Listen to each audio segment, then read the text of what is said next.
Hi there, everyone. I'm JJ Ramberg, and welcome to Your Business. Los Angeles has the film industry. DC has politics. Detroit has cars. As a small business person, how can you take advantage of a city's dominant industry? Well, we caught up with two entrepreneurs who found a niche in the Los Angeles market and have proven you don't have to be a movie star to make it big in Hollywood.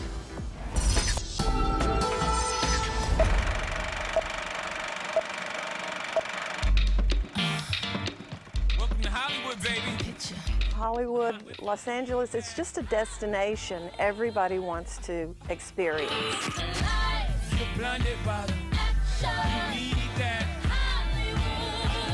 No question, Los Angeles is a celebrity town, turning out blockbuster films, overnight movie stars, and scores of small businesses capitalizing on the entertainment industry. For nearly 7 decades, Vince Jung's family has been running the Formosa Cafe, a historic Hollywood haunt.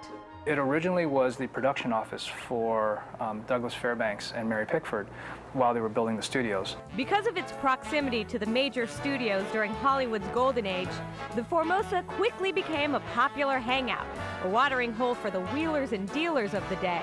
Clark Gable, Humphrey Bogart, Billy Wilder. It was also the spot where Jack Lemmon, Tony Curtis, and Marilyn Monroe would relax while they were filming Wilder's 1959 classic, Some Like It Hot.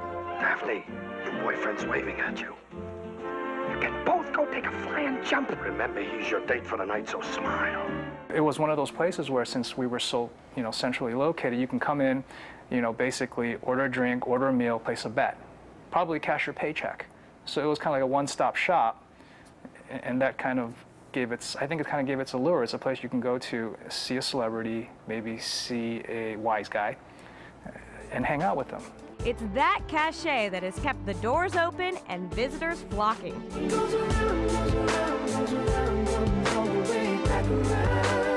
I think the thing I like most about the Formosa is that it's very old Hollywood, and that Marilyn Monroe came here and Frank Sinatra. So it's that history that kind of brings a fun aspect to it. Deals are still being done in these legendary booths. While sitting in Elvis's favorite spot, Kevin Spacey agreed to star in LA Confidential. You ought to be in pictures. And when shooting began, they chose the Formosa for its allure of a bygone era. This booth was where they filmed LA Confidential. Want an autograph? Write to MGM. Since when do two-bit hoods and hookers give out autographs? Jung says business boomed after being featured in the Oscar-winning film. But he says that the key to maintaining success in a town teeming with ultra-exclusive VIP lounges is to make everyone feel comfortable. Whether it's Brad Pitt, who once celebrated a birthday here, or a tourist visiting from out of town, all customers are treated the same. In our book, everybody gets special treatment. That's why we are in this business. That's why we call it the hospitality business. It's not about the VIPs. Everybody is technically a VIP, and that's the way it should be.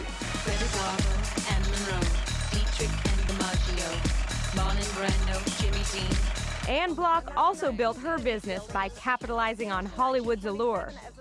This is the house that Hattie McDaniel was able to buy after she won her Oscar for Gone with the Wind.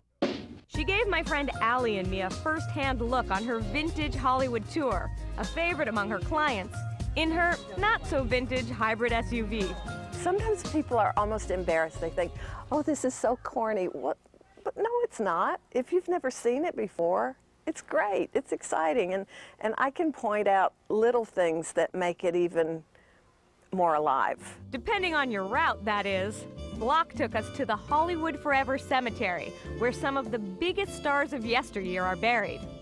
Was it a big deal to be buried here? Absolutely. The Hollywood Cemetery, now called the Hollywood Forever Cemetery, is intrinsically linked with the movie industry. In fact, this cemetery used to be twice as big, and they sold half the property to Paramount. The cemetery is also keenly aware of its unique tourist draw. During the summer, you can put down a blanket and watch a classic movie projected onto the mausoleum wall. Gluck named her company Take My Mother, Please, after friends would call begging her to show their visiting moms the town. Like many, she moved to Los Angeles in 1991 to pursue acting, but her hobby quickly took over.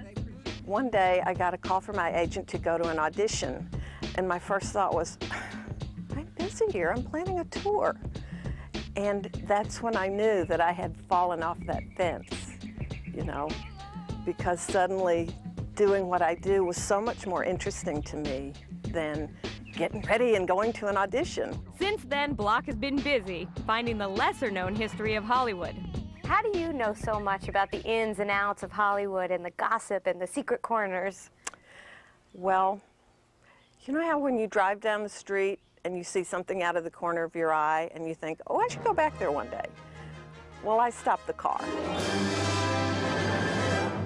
During our tour, Block showed us many sights the big tour buses just passed by.